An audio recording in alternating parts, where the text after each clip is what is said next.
Hello, everyone, and welcome back to the channel. And on this episode, we're going to be talking about and diving into the Tennessee Volunteers football team. Specifically, I'm gonna be focusing on the offensive side of the ball. I think the offense is working up to becoming a juggernaut this upcoming season. The spotlight is on quarterback Nico Iamaleava. Probably said that wrong. But football is a team sport, and he's got a lot of incredible talent that's around him.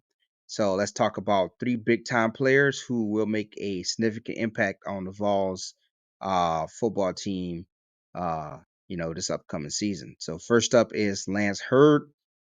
He's a towering offensive lineman from LSU, right? He's an offensive tackle. He's 6'6", 235 pounds.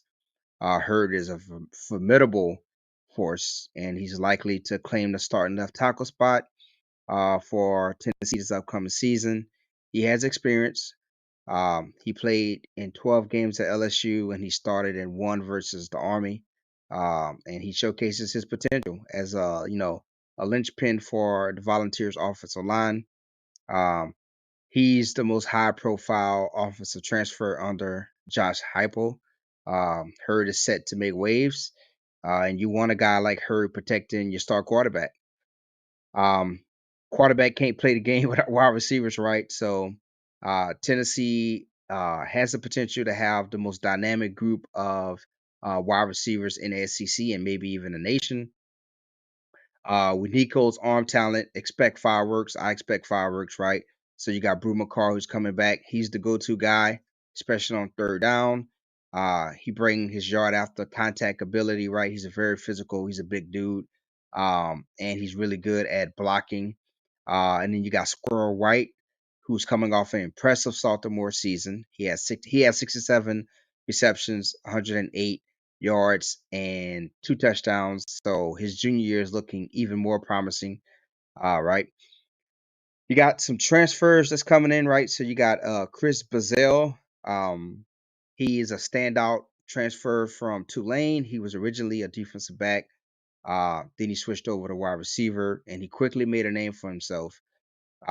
He earned freshman All American honors with 44 catches and 711 yards and five touchdowns to go under his belt. And he is a legitimate deep threat. He's a legitimate deep threat. Just turn on the film, turn on the tape. The guy's a blazer. Um, what quarterback wouldn't love to have a deep threat?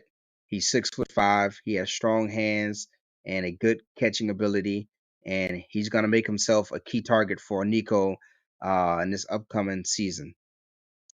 Can't forget about Dante Thornton, right? He was playing phenomenal last season. Unfortunately, injuries happened and his season was cut short by injury, but he showed great potential.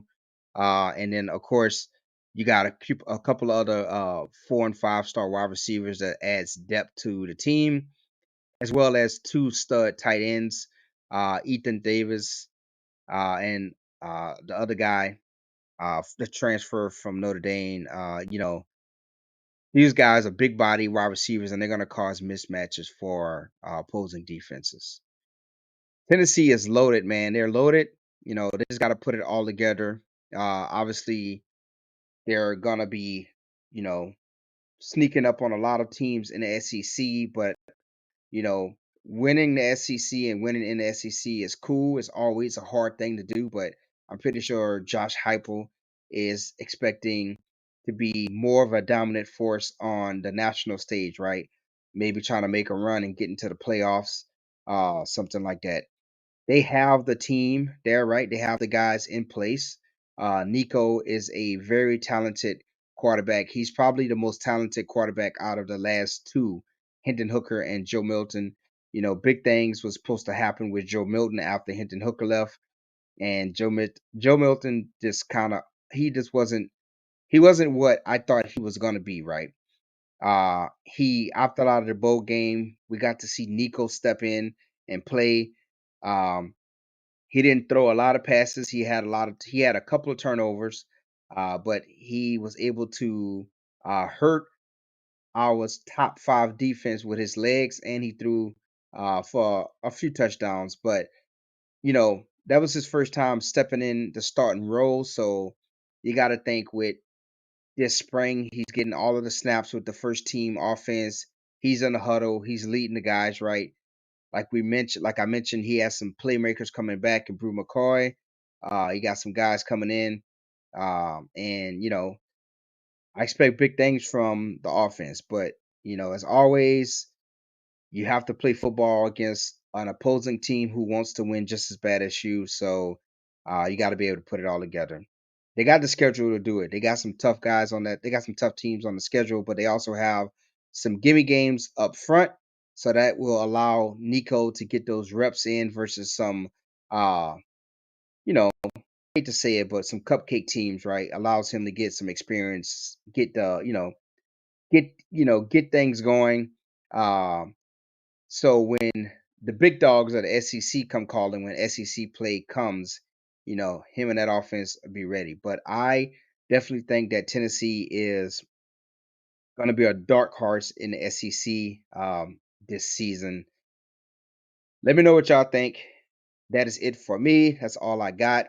I want to say I appreciate each and every one of you for continuing to watch and tune into the channel. Be sure to hit that like and subscribe button on YouTube. And of course, hit that bell notification button so you can stay up to date on all of the latest drops on this channel. Until next time, I'm Daryl. I'm your host. I'm out.